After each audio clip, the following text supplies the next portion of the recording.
મિત્રો, આજે વાસી ઉત્તરાયણ છે. 14મી અને વાસી ઉત્તરાયણ આ બંને દિવસે ખૂબ મજાથી આપ સૌએ પતંગ પણ ઉડાડ્યા હશે, કાપ્યા હશે, કપાયો હશે અને સાથે ક્યાંક ક્યાંક કપાયેલા પતંગો અને દોરીઓ કોઈ જગ્યાએ ઝાડ ઉપર ભરાયા હોય, વીજ લાઈન ઉપર ભરાયા હોય, ટ્રાન્સફોર્મર કે ઊંચા થાંભલાઓ ઉપર એ માંજાને તમે હાથ ન ઉડાડતા તાત્કાલિક તંત્રને જાણ કરજો, જેથી કરી આવતા સમયની અંદર આના કારણે કોઈ એક્સિડન્ટ ના થાય ને કોઈના જીવને જોખમ ના થાય અને કોઈને ઈજા થાય તો તરત સારવાર માટે પણ આગળ આવો.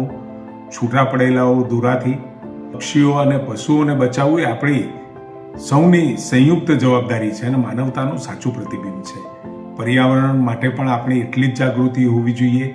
જ્યાં ત્યાં પડેલા દોરાઓને ભેગા કરી એનો નાશ કરવો એ પણ આપણી ફરજ છે. સ્વચ્છ જીવન માટે સ્વચ્છતાનું પણ એટલું જ મહત્વ છે. ત્યારે આપ સૌને પક્ષીઓને બચાવવા માટે, પશુઓને બચાવવા માટે આ ઉત્તરાયણના તહેવાર પછી તરત જ આ સફાઈનું અભિયાન પણ આપણે સૌ હાથ ધરીએ. આપ સૌને ખૂબ ખૂબ ઉત્તરાયણ, મકર સંક્રાંતિની અને આવનારા સમયની 2026ની ખૂબ ખૂબ શુભકામનાઓ સાથે આપ પણ આપની ફરજ પૂરી કરવા માટે પ્રયત્ન કરજો, જેથી કરી પક્ષીઓને પણ ક્યાંક ઘણી બધી કરુણા એમ્બ્યુલન્સ દ્વારા અને માનવતાવાદી સંગઠનો દ્વારા પણ ખૂબ કામ થયું છે અને હજુ પણ જ્યાં લાગે શક્ય હોય ત્યાં કામ કરશો એવી મારી સૌને અપીલ.